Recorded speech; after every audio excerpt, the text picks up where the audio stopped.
बिस्मिल्लाहिर्रहमानिर्रहीम। अस्सलामु अलैकुम स्टूडेंट्स। पीएमडीसी ने एक यूनिफॉर्म करिकुलम दे दिया है, एक सिलेबस दे दिया है एमडीकेट के लिए कि एमडीकेट का टेस्ट इस कोर्स में से इस स्पेसिफाइड सिलेबस में से आएगा। लेकिन मोस्टली स्टूडेंट्स इवन इम्प्रूवर भी कंफ्यूज रहते हैं कि हमने कौन सा चैप्टर एक्सक्लूड करना है और कौन सा चैप्टर हमने कवर करना है। सब्जेक्ट के हर एक चैप्टर के हर एक टॉपिक में वो कंफ्यूज रहते हैं कि कौन सा टॉपिक स्किप करें और कौन सा टॉपिक कवर करें। तो आज की इस वीडियो के एंड में इंशाल्लाह आपकी एमडीकेट सिलेबस से रिलेटेड जितने भी क्वेरीज होंगे वो सॉल्व हो जाएंगे। नेक्स्ट आते हैं एमडीकेट फिजिक्स के पार्ट 2 के ऊपर। पार्ट 2 मतलब second year physics. Second year physics का पहला चैप्टर जो इंक्लूडेड है वो है इलेक्ट्रोस्टैटिक्स। इलेक्ट्रोस्टैटिक्स के आपने फर्स्ट डिफिनेशन से लेकर एंड तक पूरा चैप्टर कवर करना है। जब आप इस चैप्टर को स्टार्ट करने लग जाए तो आपने सिलेबस उठा के साइड पर रख देना है, क्योंकि ये चैप्टर इंपॉर्टेंट नहीं, इंपॉर्टेंट तरीन चैप्टर है। 2024 के एमडीकेट में मोस्टली फिजिक्स के एमसीक्यूज जो सबसे ज्यादा कवर हुए थे वो इस चैप्टर और वेव्स वाले चैप्टर से कवर हुए थे। तो इस चैप्टर को आपने हर हाल से बुक की हर एक लाइन आपने इस चैप्टर की पढ़नी है, हर एक डिफिनेशन आपने याद करनी है, हर एक इक्वेशन आपके जहन में होनी चाहिए और इसके ग्राफ कैपेसिटर के जितने भी ग्राफ्स गिवन है, चार्जिंग के, डिस्चार्जिंग के और इसके जितने भी इक्वेशंस है, ये सारी चीजें आपने कवर करनी है। फर्स्ट से लेकर लास्ट तक ये सारा चैप्टर इंपॉर्टेंट है।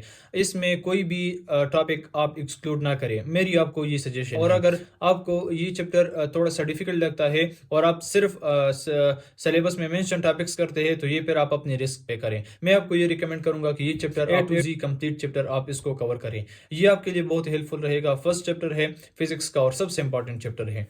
अगर सिलेबस में भी आप देख ले तो कूलम्स लॉ, फिर इसके बाद इलेक्ट्रिक फील्ड, फिर इलेक्ट्रिक फील्ड इंटेंसिटी, फिर इलेक्ट्रिक पोटेंशियल एनर्जी, फिर charging and discharging of capacitor, मतलब सिलेबस में भी पूरा चैप्टर मेंशन किया हुआ है। अब इस चैप्टर में आप कहेंगे कि कॉम्बिनेशन ऑफ कैपेसिटर वगैरह ये एक्सक्लूडेड है। अगर आप इसको यहाँ पे एक्सक्लूड करेंगे तो फिर आगे combination of resistor, combination of inductors, ये सारी चीजें फिर आपको नहीं आएगी। ये अगर आपको नहीं आएगी तो चैप्टर नंबर 5 ऐसी चैप्टर भी आपको समझ में नहीं आएगा। तो इससे बेस्ट ये है कि ये सारे एक दूसरे के साथ लिंक्ड टॉपिक्स है, ये आपने टॉपिक है। नेक्स्ट चैप्टर है करंट इलेक्ट्रिसिटी। सेकंड चैप्टर है, इसमें सिलेबस में गिवन है steady current, Ohm's law, factors on which resistance depends, temperature coefficient of resistivity, internal resistance of sources, maximum power output.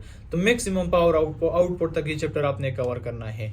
Power is equal to E² divided by 4R, अभी तक मुझे याद है। तो शुरू से लेकर मैक्सिमम पावर आउटपुट तक ये सारा आपने कवर करना है और इससे आगे आपने कुछ भी नहीं करना। मैक्सिमम पावर आउटपुट तक आपने करना है, लेकिन बीच में ख्याल करना है 12.5 है वायर वोंड वेरिएबल रेजिस्टर्स, ये चीजें गिवन नहीं है सिलेबस में, ये आपने नहीं करने। रियोस्टेट्स, पोटेंशियल डिवाइडर, थर्मिस्टर, ये आपने स्किप कर देने हैं। सीधा आपने मूव करना है ईएमएफ पर। ईएमएफ के बाद इंटरनल रेजिस्टेंस ऑफ सप्लाई, ये गिवन है, सिलेबस में भी मेंशन है, ये आपने करने हैं। इसके बाद मैक्सिमम पावर आउटपुट 12.10, मतलब पेज नंबर 71। इससे आगे फिर आपने कुछ भी नहीं करना। थर्मोकपल्स और इसके साथ जो किरचॉफ्स लॉज है और ये चीजें आपने कवर नहीं करनी। मैक्सिमम पावर आउटपुट तक करना है और बीच में जो एक्सक्लूडेड है वायर वोंड वेरिएबल वगैरह, ये चीजें आपने एक्सक्लूड करनी है। तो इस चैप्टर के बहुत कम टॉपिक्स इंक्लूडेड है, खुशकिस्मती है आपकी। थर्ड जो चैप्टर है, चैप्टर 13 इलेक्ट्रोमैग्नेटिज्म। अब सिलेबस में अगर आप देख ले तो सिर्फ 3 टॉपिक्स इंक्लूडेड है। फर्स्ट टॉपिक है मैग्नेटिक फ्लक्स डेंसिटी, सेकंड है मैग्नेटिक फ्लक्स और थर्ड है motion of charge particle in uniform magnetic field. Start से लेकर सारे टॉपिक्स आपने करने हैं। एम्पियर्स लॉ को बीच में अगर आप स्किप करते हैं तो स्किप कर ले, क्योंकि ampere law as such syllabus में मेंशन नहीं है और इनके साथ रिलेटेड भी नहीं है। इसके बाद आपको magnetic field due to current carrying solenoid, ये टॉपिक आपने करना है और कमेंट टॉपिक है, लेकिन इसके लिए प्रीवियस सब टॉपिक मस्ट है, वो भी आप करें जो सिलेबस में मेंशन नहीं है, लेकिन आप करें। सिर्फ एम्पियर्स लॉ को बीच में अगर आप स्किप करते हैं उसको स्किप कर ले। बाकी चैप्टर शुरू से लेकर motion of charges and magnetic field, यहाँ तक आपने सारा कवर कर। इसके बाद determination charge to mass ratio of electron, ये भी आप कर ले। ये इसी का ही एक सब टॉपिक है, ये अलग टॉपिक नहीं है। इसी के साथ वेलोसिटी सेलेक्टर, ये भी सब टॉपिक है जो मेन टॉपिक का, ये आपने यहाँ तक कवर कर देना है। अब यहाँ से असाइनमेंट 13.3, यहाँ से आगे आपने कुछ भी नहीं करना। असाइनमेंट 13.3 से पहले भी आपने एम्पेयर्स लॉ अगर आप स्किप करते हैं तो स्किप कर ले, लेकिन इसके बाद आपने कुछ नहीं करना। इसके बाद आ जाती है टार्क के किस्से। यहाँ तक सिंपल मोशन थी चार्ज पार्टिकल की, यहाँ से आगे टार्क का कंसेप्ट है। तो टार्क का कंसेप्ट प्रीवियस भी 2 चैप्टर्स में आप एक्सक्लूड कर गए हैं, यहाँ पर भी आपने एक्सक्लूड करना है। सिलेबस में टार्क के बारे में कुछ भी मेंशन नहीं है, इसलिए आप सिंपल इसको स्किप करें और जो इंक्लूडेड है उसके ऊपर ज्यादा फोकस फोकस करें। फिर इससे आगे chapter number 14 electromagnetic induction EMI। तो EMI में सिलेबस में सिर्फ 3 टॉपिक्स गिवन है, वो है Faraday's law of electromagnetic induction, इसी के साथ लेंज़ेस लॉ और इसी के साथ ट्रांसफार्मर। तो करने भी आपने सिर्फ यही 3 टॉपिक्स है। हाँ, इसमें बीच में 2 टॉपिक्स है, self induction and mutual induction, उसको आप एक नज़र लाजमी बीच में से देख के जाएं। सिर्फ इन 3 टॉपिक्स के ऊपर रिलाई ना करें, ये छोटे से टॉपिक से बीच में आप करें तो ये बेहतर है। सेल्फ इंडक्शन और म्यूचुअल इंडक्शन ये जो छोटे से टॉपिक है ये आप बीच में करें, लेकिन जनरेटिंग इलेक्ट्रिसिटी मतलब AC मोटर, DC मोटर वगैरह ये चीज़ें आपको करने की ज़रूरत नहीं है और ये सिलेबस में मेंशन भी नहीं है। मोटर और जनरेटर ये आपने नहीं करने, सीधा आपने मूव करना है ट्रांसफार्मर के ऊपर और ट्रांसफार्मर के साथ ही आपका चैप्टर एंड हो जाएगा। तो इस चैप्टर में आपने सिर्फ 3 टॉपिक्स करने हैं, Faraday law, Lenz's law and transformer. बीच में जो मोटर और जनरेटर वगैरह की डिटेल्स है वो आपने नहीं करनी। इसके बाद यूनिट 15 है अल्टरनेटिंग करंट AC। MDCAT 2024 में ये एक्सक्लूडेड था, बाद में इंक्लूड कर दिया गया, जो हमें लगता था कि बहुत मुश्किल है क्योंकि हमने इस चैप्टर को कवर नहीं किया था। लेकिन यही सीन अगर आपके साथ हो जाए और एंड में वो सिलेबस चेंज कर ले तो बिल्कुल आप हेजिटेट ना हो, क्योंकि हमें भी जब भी चेंज कर दिया गया तो पहले लगता था कि बहुत मुश्किल है, लेकिन जब थोड़ा सा टाइम इस चैप्टर को दे दिया तो ये भी कवर हो गया। अब वो भी एक्सपर्ट्स होते हैं जो टेस्ट को अरेंज करते हैं, वो एंड में ऐसी चीज़ें इंक्लूड नहीं करेंगे जिससे स्टूडेंट्स ज़्यादा परेशान हो। हाँ, ये चैप्टर उन्होंने ऐड किया, इसके सिर्फ 2-3 टॉपिक्स इन्होंने ऐड किए हुए थे। अब देखे टॉपिक्स कौन कौन से इसके ऐड किए थे। Phase of AC through resistor, capacitor, inductor and electromagnetic waves, ये 3 टॉपिक्स इन्होंने इंक्लूड किए थे। तो अब फेजेस ऑफ AC के लिए पहले आप AC टर्मिनोलॉजीज वगैरह स्टडी करें, ये तो छोटी छोटी सी टर्मिनोलॉजीज है और थ्योरेटिकल टॉपिक्स है। फिर इसके बाद RMS वैल्यूज वगैरह ये सारी चीज़ें आप करें। फेज ऑफ ये पहले जो छोटे छोटे टॉपिक्स है ये आप करें। फेज ऑफ AC, क्योंकि फेज ऑफ AC आप इन छोटे से डिफिनेशंस वगैरह के बगैर नहीं समझेंगे। फेज ऑफ AC के बाद 15.6 गिवन है AC through resistor, 15.7 AC through inductor and 15.9 AC through capacitor. ये चीज़ें आपने करनी है। अब 15.8 बीच में एक टॉपिक है चौक कॉइल, अगर आपका मन कर रहा है इसको करने का तो करे, नहीं कर रहा तो फिर आपको इसको आंखें बंद करके एक्सक्लूड करें, क्योंकि ये सिलेबस में मेंशन नहीं है। सिर्फ ये 3 टॉपिक्स आपको गिवन है तो ये आपने करने हैं। फिर इसके बाद ये सारी चीज़ें आपने RLC सर्किट, RC सर्किट, ये सारी चीज़ें आपने एक्सक्लूड करनी है। खुद भी इन चीज़ों को ज़्यादा गौर नहीं किया था, जब सिलेबस में मेंशन नहीं है फिर आपको करने की ज़रूरत नहीं है। लिंक्ड है प्रीवियस टॉपिक्स के साथ, लेकिन अगर आप लिंकेज की फिर बात करें, ये पूरा चैप्टर लिंक्ड है। तो ये चैप्टर जो सिलेबस में जितना गिवन है उतना ही आपने करना है। ये सारी चीज़ें बीच में आपने स्किप करनी है राफेल तैयारा बन के। और फिर 15.17 है इलेक्ट्रोमैग्नेटिक वेव सिलेबस में मेंशन है, थ्योरेटिकल टॉपिक है, थ्योरी बेस्ड MCQs के लिए इंपॉर्टेंट है, मस्ट भी है, और ये इसी तरह एटॉमिक स्ट्रक्चर के साथ लिंक भी है। तो ये आप बीच में करें, इलेक्ट्रोमैग्नेटिक वेव्स आपने करना है, फिर इसके साथ ही आपका चैप्टर एंड हो जाएगा। इस चैप्टर के ऊपर आपने कंफ्यूज नहीं होना, जो सिलेबस में गिवन है बस वही आपने करना है। नेक्स्ट फिजिक्स ऑफ सॉलिड्स, ये चैप्टर पूरा एक्सक्लूडेड है, किसी भी तरीके से इसको करने की जरूरत नहीं है। ये कंफ्यूजन आपको ये क्रिएट कर सकता है कि केमिस्ट्री में सॉलिड्स चैप्टर है, यहाँ पे भी फिजिक्स ऑफ सॉलिड्स है। मैं इस तरह करता हूँ, इस चैप्टर को क्लियर करता हूँ, मुझे वो चैप्टर भी कवर हो जाएगा। तो फिजिक्स ऑफ सॉलिड्स जो है ये फिजिक्स का टॉपिक है, केमिस्ट्री के सॉलिड्स के साथ इसका रिलेशन नहीं है। उसको आप अपनी जगह पे करें, वहाँ पे जो जितनी चीजें याद करने की है वो आप याद करें। फिजिक्स ऑफ सॉलिड्स इस नियत से आपने नहीं करनी कि ये केमिस्ट्री में भी सॉलिड्स का चैप्टर है, इसलिए मैं अभी से इसको कर देता हूँ। यहाँ से आपने फिजिक्स ऑफ सॉलिड जो चैप्टर एक्सक्लूडेड है उनको आपने हाथ भी नहीं लगाना, वरना हाथ जल जाएगा। अब नेक्स्ट आते हैं इलेक्ट्रॉनिक्स के ऊपर। तो इलेक्ट्रॉनिक्स सबसे जो मजे का चैप्टर है वो इलेक्ट्रॉनिक्स है। इसमें 2 टॉपिक्स है। फर्स्ट तो सेमीकंडक्टर वगैरह की डिफिनीशन है, इसको तो मेन टॉपिक्स नहीं कह सकते, लेकिन सिलेबस में गिवन है, ये आपने करने हैं, लाजमी करने हैं। थ्योरेटिकल टॉपिक है PN junction, IV characteristics of PN junction, ये सारी चीजें आपने करनी है। रेक्टिफिकेशन सबसे इंपॉर्टेंट आपका टॉपिक है, रेक्टिफिकेशन कंप्लीट करने के बाद 17.6 है ट्रांजिस्टर। तो इस चैप्टर के 2 पोर्शन है, एक है रेक्टिफायर, एक है ट्रांजिस्टर्स। तो रेक्टिफिकेशन आपने करनी है, सिलेबस में गिवन है। ट्रांजिस्टर आपने नहीं करने, ये सिलेबस के साथ या प्रीवियस टॉपिक के साथ या इंक्लूडेड चैप्टर के साथ साथ इतना रिलेटेड नहीं है। तो यूनिट नंबर 17 इलेक्ट्रॉनिक्स आपने पेज नंबर 242 तक करना है। ट्रांजिस्टर को आपने हाथ में नहीं लगाना, वरना आपको करंट लग जाएगा। तो जहां तक रेक्टिफायर की बात है, रेक्टिफिकेशन से रिलेटेड कोई बात आपने स्किप नहीं करनी और ट्रांजिस्टर के से रिलेटेड कोई बात अपने जहन में नहीं रखनी। नेक्स्ट जो सबसे ज्यादा कंफ्यूजन क्रिएटिंग चैप्टर है वो है डॉन ऑफ मॉडर्न फिजिक्स। एक लिहाज से सेकंड ईयर का हाफ वेटेज कवर करता है, लेकिन सिलेबस में इसका सिर्फ एक ही टॉपिक गिवन है, वो है क्वांटम थ्योरी एंड रेडिएशन। और एक्सप्लेनेशन में लिखा हुआ है explain the particle model of light in terms of photon with energy.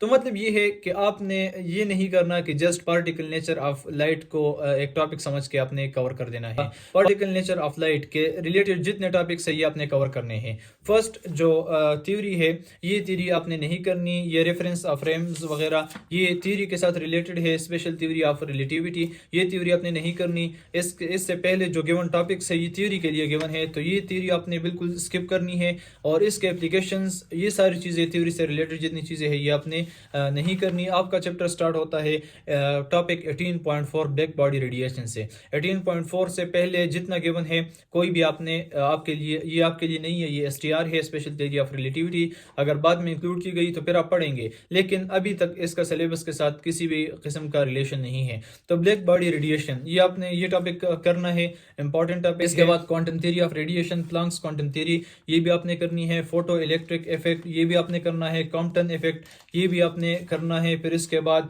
Pair production, pair inhalation ये आपने करना है। फिर उसके बाद 18.10 वेव नेचर ऑफ पार्टिकल या पार्टिकल नेचर ऑफ लाइट। जहां तक पार्टिकल नेचर था बस आपने यही करना है। वेव नेचर की बात आ गई, डिब्राले वेवलेंथ वगैरह ये आपने नहीं करने। तो मतलब ये चैप्टर आपने कवर करना है page number 282 band structure in metal. यहाँ तक आपने ये चैप्टर कवर करना है। गौर करें, ये इसके लास्ट लाइन में एक MCQ छुपा हुआ है, शायद आपके काम आ जाए। इससे आगे इलेक्ट्रॉन माइक्रोस्कोप ये चीज़ें आपने नहीं करनी, ये वेव नेचर है और MD-CAT के लिए सिर्फ आपने पार्टिकल नेचर करना है। इसके बाद नेक्स्ट यूनिट है unit 19 atomic spectra. Atomic spectra के अगर आप सिलेबस में देख ले तो एक ही टॉपिक गिवन है एटॉमिक स्पेक्ट्रा, और एक्सप्लेनेशन में लिखा हुआ है describe and explain atomic spectra या लाइन स्पेक्ट्रम। इतना क्लियर सिलेबस नहीं है इस चैप्टर का भी, लेकिन आपने एटॉमिक स्पेक्ट्रा स्टार्ट कर लेना है। लाइन स्पेक्ट्रम एटॉमिक स्पेक्ट्रा करना है, और इसी के साथ line emission, line absorption spectrum और स्पेक्ट्रम ऑफ हाइड्रोजन एटम ये इसके एग्जांपल है, ये आपने लाजमी करनी है। इससे आगे है Bohr model of hydrogen atom. देखिए ये इस चैप्टर में आपने नहीं करना। अगर आपने इस चैप्टर में इसको नहीं करना तो केमिस्ट्री के एटॉमिक स्ट्रक्चर में तो आपने करना है। तो इसलिए मैं आपको रिकमेंड करूंगा कि एक नज़र बोहर मॉडल, सारी वही बातें हैं जो केमिस्ट्री फर्स्ट ईयर की केमिस्ट्री में गिवन है। तो बेहतर यही है कि आप इसके पास्टुलेट्स को भी एक नज़र देख लें, और इसके जो एनर्जी वगैरह के डेरिवेशंस है और जो इक्वेशंस है इनको एक दफ़ा लाजमी देख लें। अब एटॉमिक स्ट्रक्चर के शॉर्ट ट्रिक्स मैंने वीडियोज़ में अपलोड की हुई है, मैंने वहाँ पर समझाए हुए हैं।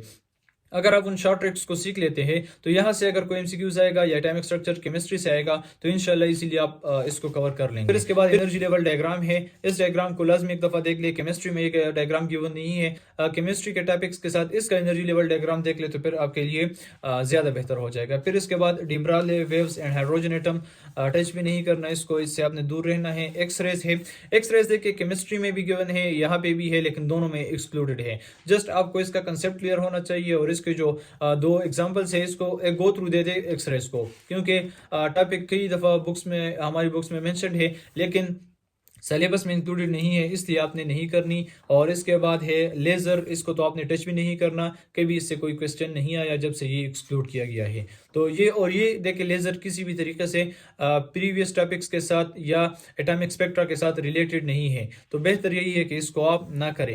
अब आते हैं लास्ट चैप्टर के ऊपर, न्यूक्लियर फिजिक्स मतलब रेडियोएक्टिविटी के ऊपर। देखिए फर्स्ट यहाँ पे गिवन है composition of atomic nuclei 20.1 first topic है, ये आपने करना है। फिर उसके बाद आइसोटोप्स, यहाँ पे सिलेबस में आइसोटोप्स गिवन नहीं है, लेकिन मैं रिकमेंड करूंगा आपको आइसोटोप्स का टॉपिक आप देखें, और इसके साथ आइसोटोप्स के कुछ शॉर्ट ट्रिक्स टॉपिक्स मैंने अपलोड किए हैं स्टोइकोमेट्री के प्लेलिस्ट में। अगर आप देखना चाहते हैं तो वहाँ से आप देख ले, आपको फ़ायदा होगा। लेकिन आइसोटोप्स यहाँ पे गिवन नहीं है, आप फिर भी कर ले। मास स्पेक्ट्रोग्राफ ये करने की ज़रूरत नहीं है क्योंकि ये मेंशन भी नहीं है। इसके आगे है न्यूक्लियर मासेस। ये आप एक दफ़ा लाज़मी करें। जो न्यूक्लियर मासेस है इसको आप एक गो थ्रू दे दें क्योंकि ये केमिस्ट्री में आपके लिए अच्छे खासे काम आएंगे। फिर इसके बाद mass defect and binding energy just theoretical topic है, इसलिए एक गो थ्रू दे दे, बाकी इसको डेप्थ में करने की ज़रूरत नहीं है। लेकिन रेडियो एक्टिविटी के साथ चूंकि रिलेटेड है, इसमें इंटरमीडिएट न्यूक्लियाई और लार्ज न्यूक्लियाई, स्मॉल न्यूक्लियाई वगैरह की बातें हैं, तो फिर आप इसको एक दफ़ा कर ले। छोटा सा टॉपिक है, इसको एक्सक्लूड ना करें।